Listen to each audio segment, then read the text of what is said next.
what I'm gonna do about Sophia.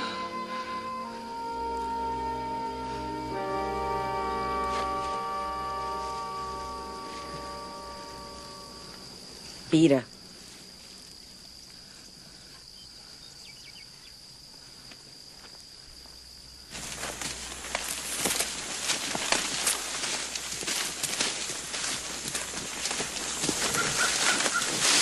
You told Harpo to beat me. It was that mule, Paul. Old Joey, old Joey the mule, I tell you, I was out there trying to plow that Northfield, and the mule just went crazy. He started kicking and bucking, hitting it right there. Bust my eye, bust my lip. All my life I had to fight. I had to fight my daddy. I had to fight my uncles.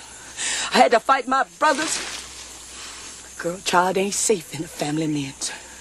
But I ain't never thought I had to fight in my own house. I loves Harpo. God knows I do. But I kill him dead before I let him beat me. And that's a hoof print. Did you look at the hoof print there, Paul? No, that looked like a fist print. No, sir. No, sir. Ain't no fist touch my face. Yeah. No, sir. Now, you want a dead son-in-law, Miss Seeley? You keep on advising him like you doing. This life be over soon. Heaven lasts always. Girl, you ought to bash Mr. Head open and think about heaven later. Yo, what's good, everybody? You finally tuned in into the greatest. I know you're trying to figure out right now, what in the world am I watching? Those skinny legs and those red shoes, that's me. And who am I? My name is John Hudson. I'm a student success speaker, and I'm also a best-selling author of many books. And all I like to do is highlight urban inspiration in local communities and worldwide. So with all this violence going on today, discrimination issues that's happening, it's time for us to flip the script a little bit. Let's highlight something positive for a change. And so people are calling me the change agent, because that's what I want to promote. So maybe if my story don't help you out, somebody else's story will. Because there's more things that's going on that's right than what people are seeing on TV that's wrong. So you now tune in into focus-driven television. So stay focused and stay driven. Let's go get him. Okay.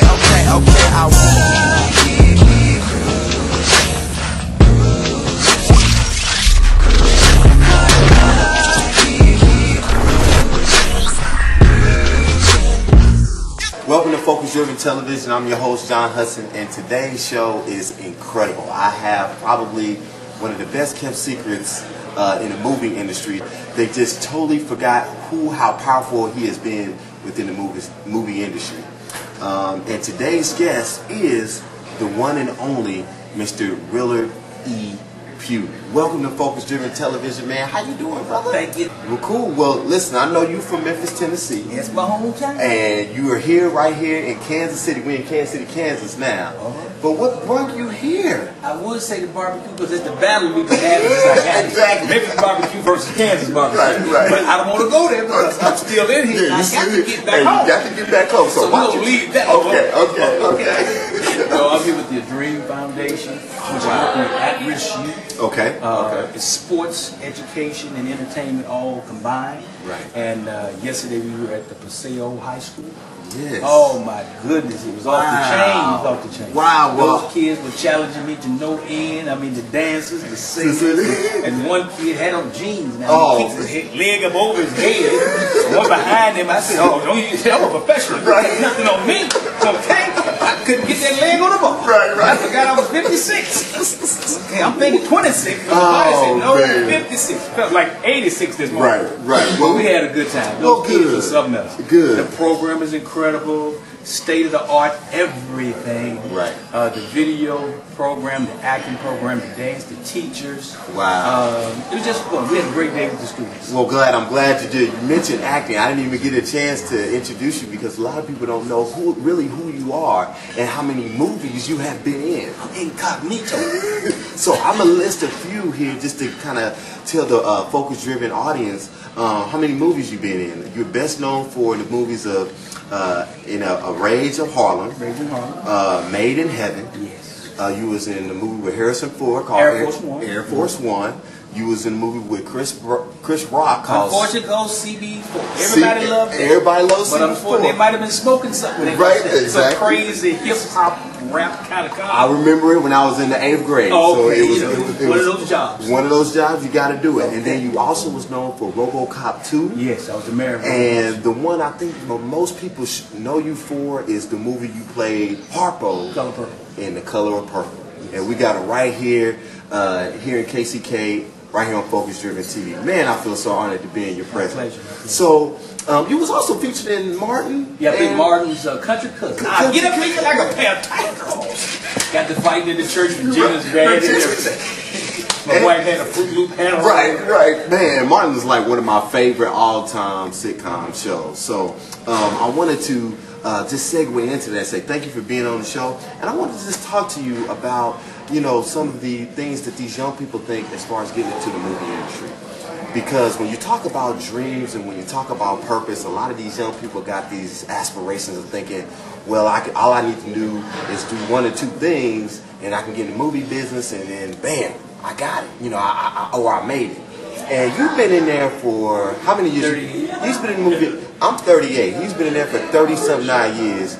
And you give me kind of your rendition of what you feel these young people need to know about using that or going to the movie industry in this time frame. Well, I can only be honest and tell you what I did. I can't speak for other actors. And that's all right. Because a lot of them are not like me. Right. Okay? That's all right. I worked 5 jobs over 10 years. Wow. And because acting was never going to control my destiny or my future. Right. It's something I would love to do as a kid. Right. I grew up 5 years old, started acting. I was in children's theater till I was 17, so I put about 8 years in the Memphis Children's Theater. Wow. Did plays in high school. Left junior high school to go on the road with Jerome Ragney. They did the original Hair on Broadway. Mm-hmm. And had to come back to school, take some classes over because you lose a little time. Right. So I got to tour with him.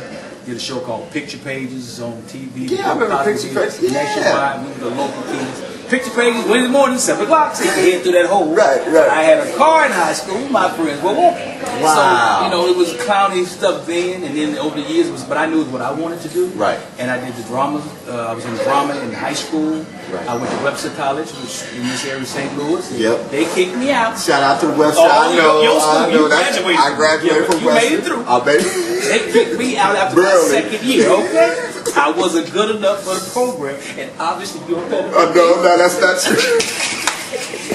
That's all right. Me and Marsha Mason, and she got nominated for an Oscar. Yeah. Wow, I didn't know that. So I went there for 2 years, and I graduated from the University of South Dakota with a BFA in theater and drama. Wow. And I'd always been working as an actor, or singing, doing, with professional people. So it was just what I knew I was born to do, what I love to do. Right. And you always got to eat. And I didn't want to be a waiter. Right. So I had real jobs. I worked at night as a janitor at McDonald's, cleaning up at night. And then I worked at Universal Studios during the day as a costume character because it was a union job. Mm-hmm. And once you get in the union, you get your SAG card. Right. And I worked for Six Flags in St. Louis, Six Flags in California. And I love the Six Flags Corporation because when I called them and I'm out there, I had $500 in a Chevy Nova, and I ran out of money, and I called Six Flags St. Louis.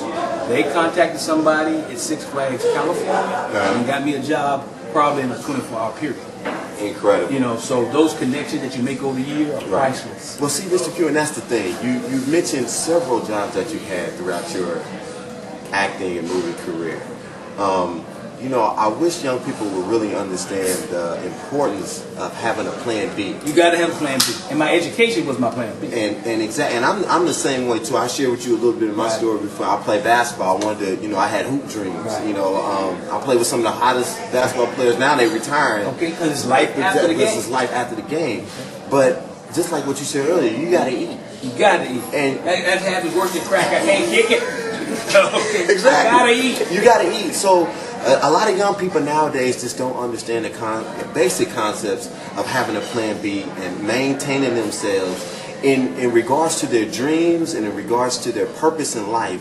They still got to maintain that sense of reality and understanding how to balance. Plus, you don't want to have to sell your soul to the devil. Man. Because some of the people, to me, don't realize you're selling your soul to the devil to give up who you are as a person. Right. And I have nothing against people that have want to dress in a movie, right, done bizarre things in movies, but I've never had to do it, never right, wanted to do it, and have chosen not to do it, which means sometimes your career can go down, or go up. Because some roles I didn't want, and I wasn't going to play that role. Right. And it's nothing against the people that played that role. Right. It's just how I was raised and who I am as a person. Well, let's talk a little bit about that. You said about how you was raised. So, was both the parents in the home, and Yes. and if they was, who, or if not both, who was the person that kind of kept you rooted and grounded in some of your things that you want to do to fulfill your destiny, as far as doing things within movies and TV?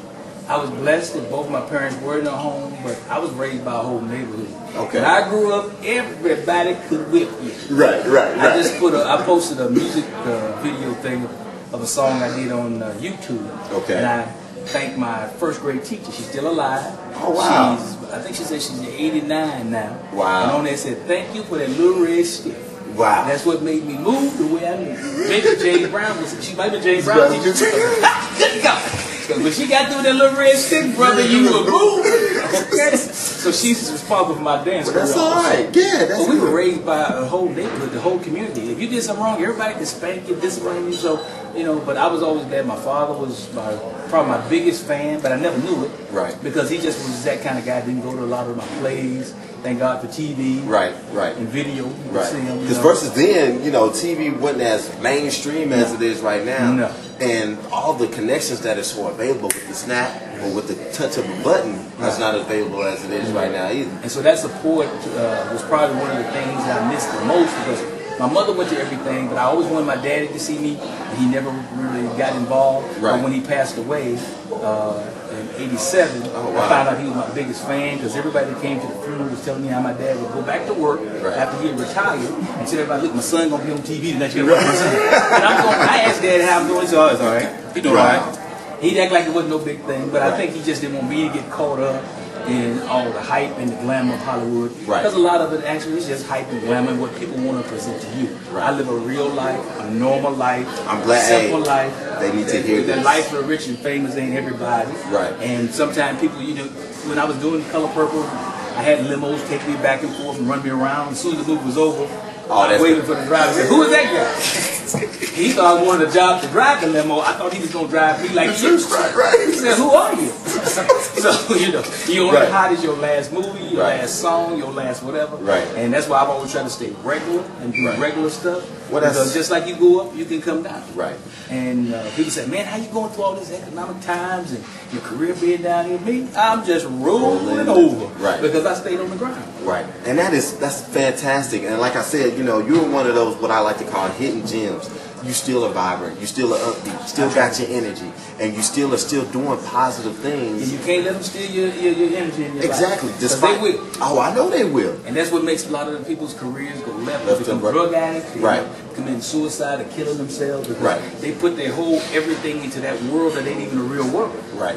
And I'm not, you know, I don't put religion on nobody or Right. whatever, but I do know there's a power greater than me. Come on, that brother. controls me and wakes me up and make me do the things that I do. Right. And as long as I remember that, I'm gonna always be okay. And see, that's the thing. I wasn't going to go into it, but since you mentioned it, Well, I ain't afraid to go into it. You know, nowadays they say it ain't politically correct or whatever. You know, like one time I think I had my Bible on my desk at my job. I almost got it written up, okay? And I'm not the one that opened it up to thou shalt not steal. Right.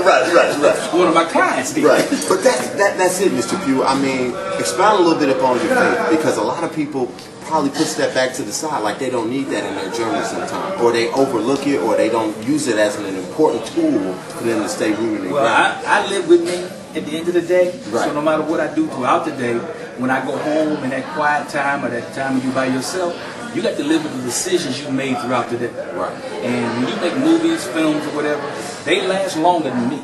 They'll be here when I'm dead and gone. Yeah. And I don't honestly want young people to see that that's all I did. You know, Right. That's all I am. Right. Because movies, like I tell people all the time, acting is what I did. It's a Right. job. It's not who I am. It's not who you are. Okay, I work with at-risk kids all the time, have for years. Right. You know, I'm with a Dream out here this weekend. Right. I have one-way outreach in California. I've been with them for 3 or 4 years. I've worked with kids even not when I was a kid. Yeah. Because I was raised around older people Because a kid my age can't tell me nothing because he's the same age as me. He's just as dumb as I am. So I needed somebody older, mature, who knew. And so all my friends have always been older people.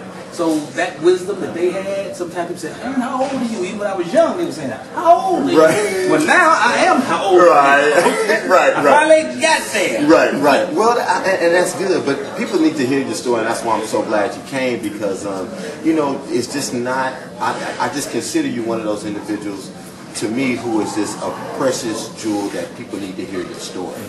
And for you to come up on the show with the dream, and just make your presence known and to kind of tell everybody how you've been doing, what you've been doing, and kind of the process of the mold that you've had. It is a tough, rough business. It is not easy. There's no such thing as overnight success. Right. You don't just wake up and get discovered. Right. There's a price you pay for sometimes that success. Right. Education is the biggest key to the success. I love it. Because I knew if I got my BFA in theater and drama, one of my acting teachers said, well, you can always teach. Right. But unfortunately, as an African American in this society, yeah. as we get to one bar, they move the bar again. So right. when I was at Chapey College for 11 years, right. world film history, American film history, and video production. Then they changed it here to have a master's to teach. Well, I knew that meant I was out there. Right. And so, things that just happened because they happened. Yeah. But for me, it was a blessing. Right. Because I'd had a video business, I think, since 1991, shooting documentaries, film, anything you shoot, I shot. Right. And then I worked for LA County Probation for 20 years. Right. And I did video for them, and I also was a regular probation officer, worked in juvenile and adult. Wow. Been in the movie industry over 30 years. I retired from LA, and I'm now retired from the Screen Actors Guild. Right. You can still work, but you're right. retired. Right. Okay, don't want to leave it on the table. You know what I mean? And so I did that. I worked for a group home for many years. Right. So, part-time at night, and you get off one job, and I probably have a 2-hour window and go take a shower, get fresh, and go to my next job. But see, when I hear you say all these things, you constantly bring up youth, you constantly bring up young people. So you don't just talk about it. You're actually in. Oh no, I do. You're actually giving pure residents to understand and helping young people out, youth and families. You got to, because one day I always said, I've always helped older people even when I was young. Right. And I'm getting older now. I've had major back surgery twice. Wow. So now I have titanium pins in my back. Carpal tunnel surgery on both hands, cut right. here, the elbow. Right. But that's just part of you. Knees being open out, from because all the football, basketball, sports, martial arts, all the stuff you do when you're young, don't come back to you. Right. You skateboarders, break dancers, and all these kids think they're gonna be this way forever. Right. But you're gonna pay for it when you get older. So. Well, that is. You gotta give back, because one day you're gonna need them. Like one of my nephews, Robert. He's really not my real nephew, but he's a kid that is like my godson. I mentored him. When I had my surgery, he's been there with me. Right. Do everything, driving me around, taking me to my doctor's appointment. Right. And those blessings and things that you give back to other people, they will come back to you. So you never know when, how, or whatever. Right. I think my first back surgery, some girls I used to do at-risk program, acting classes and dance at Washington Middle School in Pasadena. Okay. For the Parks and Recs. And the girls showed up at my house one day and said, we heard you had surgery. Right. And I didn't recognize them. They grew up, they were beautiful, going to college now. And they said, Mr. Pugh, you remember us? And I'm thinking to myself, yeah, but no.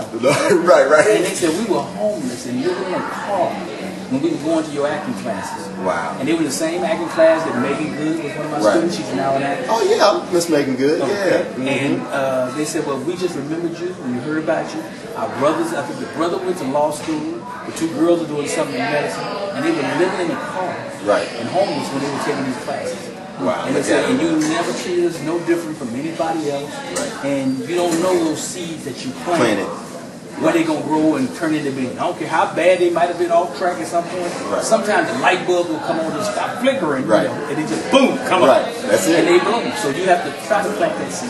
Well, you planted it, and one of the people that's planted it with me, shout out to Will Packard. I know him very well. I ain't seen him in a while. I need to holler at you, Will. I know he's a busy guy, real busy.